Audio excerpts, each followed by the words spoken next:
Today we're going to start the subject of what's called geometric optics. In the DIY lab that you did last week, we took a lens and we sent light through it. In one of the parts, we put a piece of cardboard in front of it that blocked off most of the lens and just left a small opening. Now, what we saw then was that the light came and was absorbed by the cardboard, except where the hole was. And then we could see that the lens caused the beam of light to get bent. So this idea of beams or rays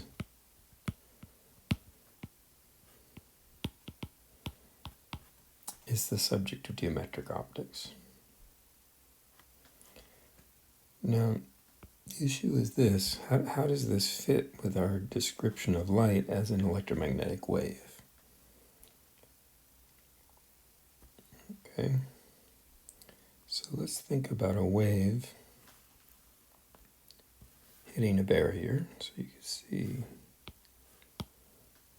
the barrier here stopping the light, and there's a small opening in the middle.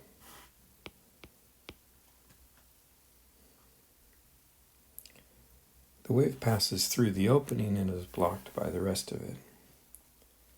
Now, unlike what we saw with light, we find that waves tend to fan out from a hole like that in arcs, sort of circles around the point from which it's coming.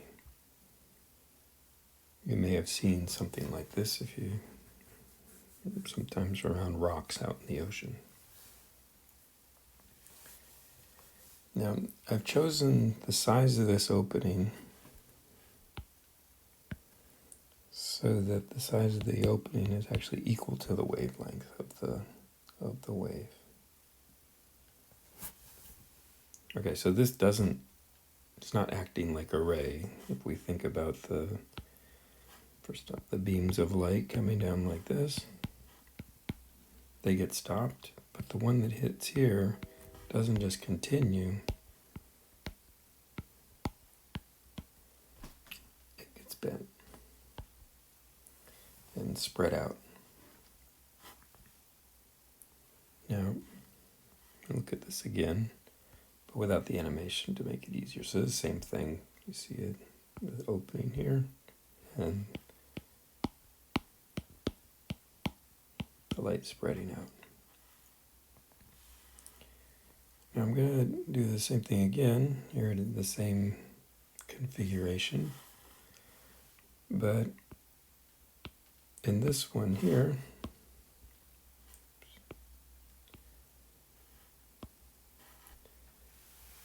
the opening is now twice as wide. And the important thing here is you see that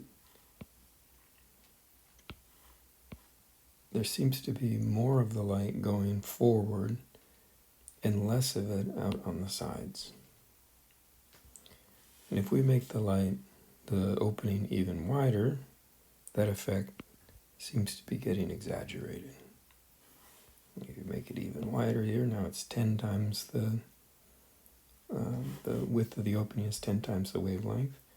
We're starting to get something that looks a bit like a beam. And these wavefronts are nice and straight here. They're not curved like they were up here. So we can continue that process, making the opening bigger and bigger compared with the wavelength. But at this point we can't hardly see the individual waves anymore. But you can see that this pattern is very straight, and the sides are becoming straight also. So this is what we think of as our beam. Okay, so that's the limit, is that in the case where the opening is big compared with the wavelength, then we can treat light as a ray. So we have some kind of obstruction here blocking the light. And so we can think of the light as being composed of bundles of these rays. Stops there, but in the openings it just goes straight through when we have these beams. Now keep in mind that the wavelength, if for visible light,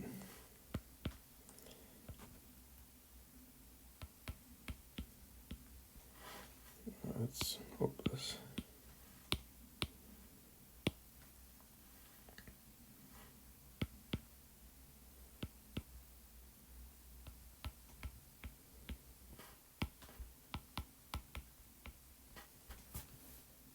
Okay, so even if A was 1,000 times the wavelength, it'd still be less than 1 millimeter. Okay, so this case up here with 160, this was less than 1/10 of a millimeter. So the opening being big is only big relative to the wavelength. It's not big in a human scale. Okay, so 1/10 of a millimeter is big. All right, so that's the geometric limit of optics. And in that case, we can treat light as beams.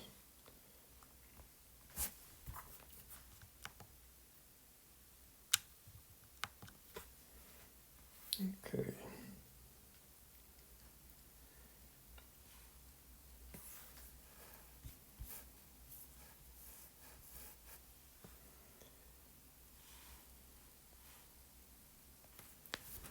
All right, so again, I'm going to remind you of what we did in lab. We saw that those beams got bent. You might also remember something that happens with the watch face or a cell phone, that if the sunlight is shining on that, it bounces off, and you can use it to annoy your friends by shining in their face or on the ceiling or something like that. So this is a different way to bend the light. It comes down, it hits the surface, and it bounces off. This is called a reflection, and this is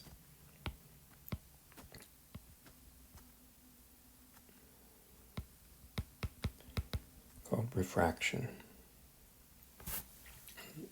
So there's two different ways to bend light. For this case, the reflection, there's a nice rule for it. If you have a flat surface, you have a beam of light come down and strike it.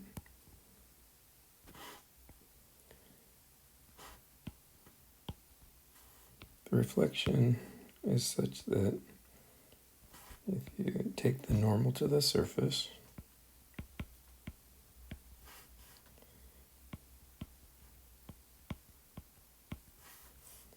you find that the incident and the reflected waves are at the same angle. That's called the law of reflection.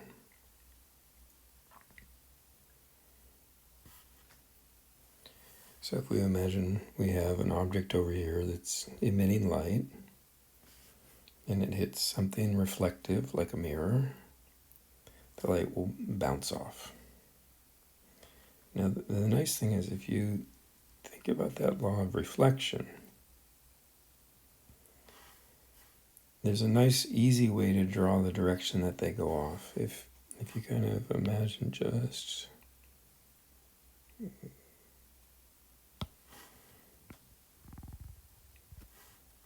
one of these guys, let's do this one here, and take that triangle. These two, if we make an imaginary point down here that's the same distance below the mirror as the object is above, we have two similar triangles. And then if we extend this line up this way, that means that this angle and that angle are the same,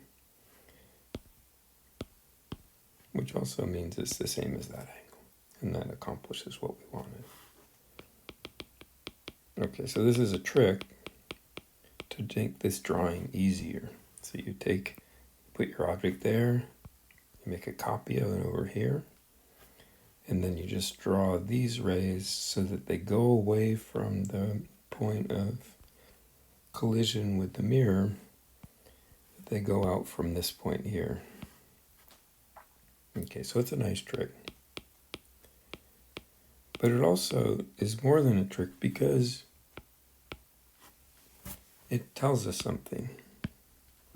That if you had somebody looking at this from out here, if they looked towards this point over here, they would see the light coming from this object. And if they moved up to here, they would look towards this point again, they would still see that light from the object. And if they kept moving over and looking at it again, they would still see it as if it was coming from there. And so you can see that these 4 rays coming off all look like they're coming from this point. And that's why when you look in a mirror, you see an image. So you see whatever it is in your room on the other side of the mirror, equal distance behind the mirror. Okay, so we call this an image. That thing on the other side of the mirror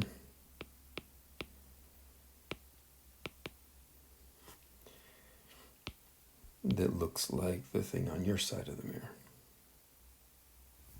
Okay, and the important thing is that all of the light that leaves the mirror appears to come from that point.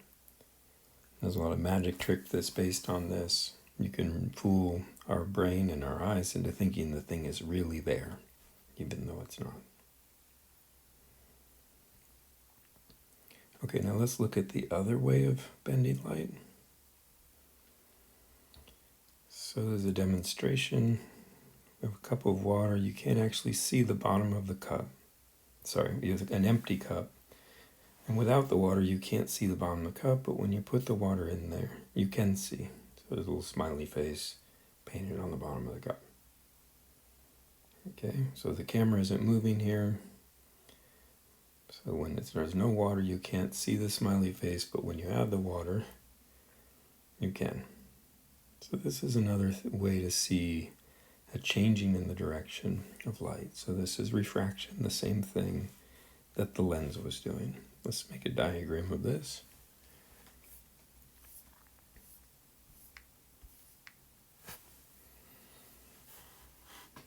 Okay, so this black line here is what you see when there was no water in the cup. So the light comes in a straight line straight towards your eye without bending. Okay, I'm showing it pointing towards the corner, which is about where the camera was placed. And then when we add the water, this is, if you look in this direction again, you don't see this point anymore. Okay, what you see instead is this point here. So the light comes up from there, bends, and then continues on to the eye.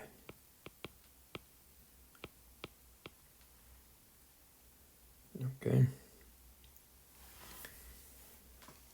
Now,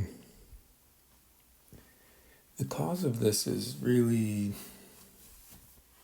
a little bit subtle, but I'm going to ask you to recall that we said the velocity of the electromagnetic wave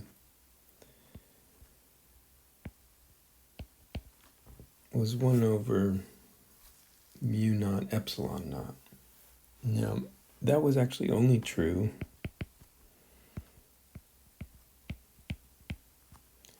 in a vacuum.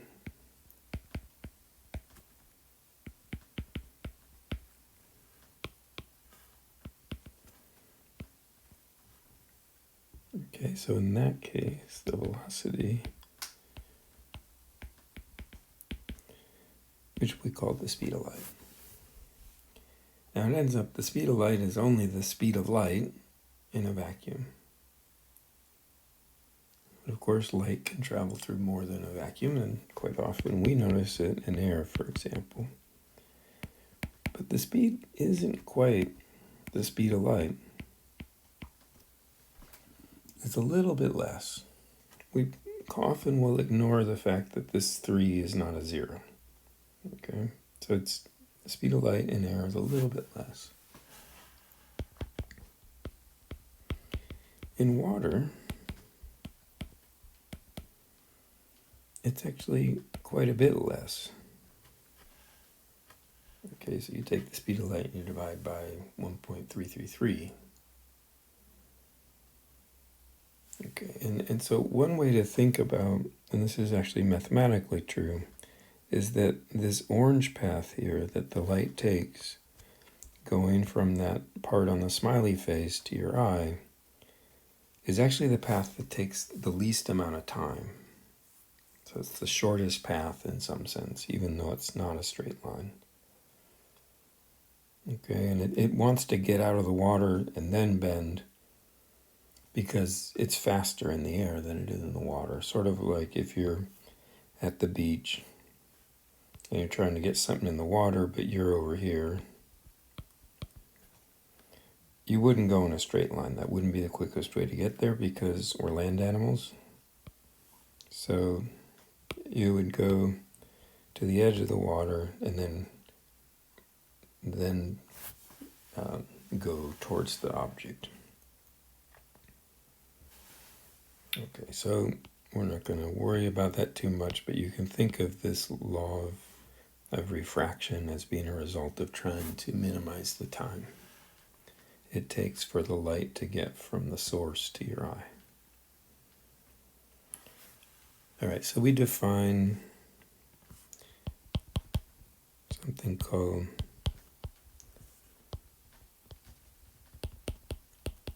the index of refraction. Use the symbol n. And it's just the speed of light in a vacuum divided by the speed of light in the medium. So water has an index refraction of 1.333. Air has an index refraction of 1.0003.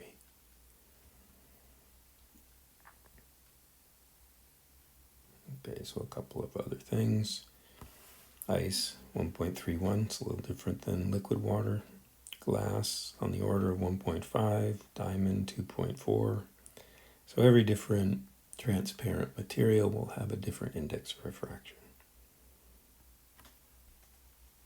Okay, and each one will cause bending. The amount of bending ends up depending on the speed in the medium.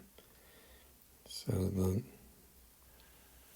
let's make a diagram here to make this clear. So we're going to take, we'll make a surface. And we're going to draw a normal to that surface. Okay, so make it clear we're going to put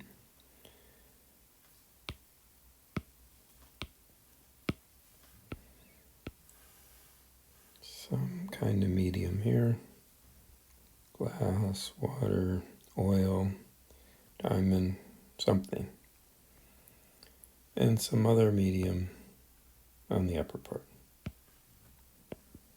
Could be air, might not be air.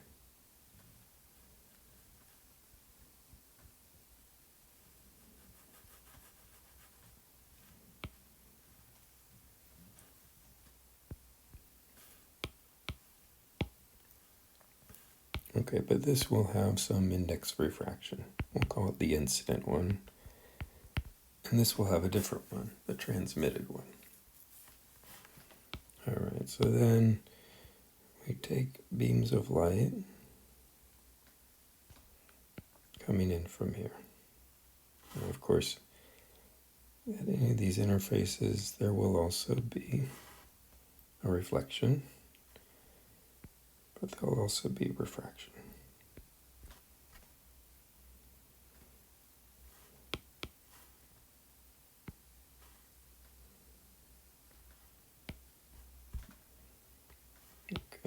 to label some things, so we call this the incident angle.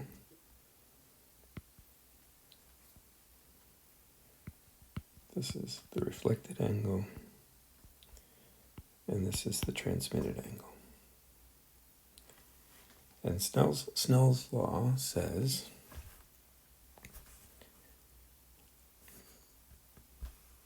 that the sine of this angle divided by the velocity in that medium is the sine of the other angle. Oh, sorry.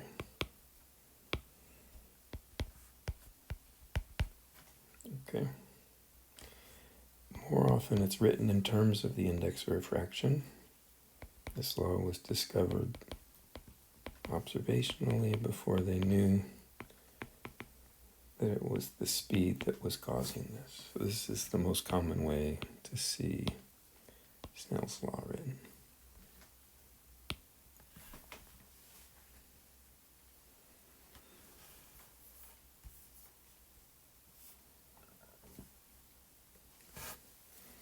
Okay, so the important thing in this picture is it doesn't matter the orientation. You just have to have light coming in.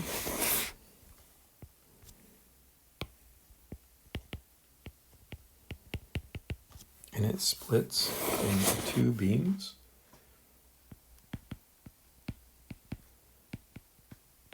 Reflected part.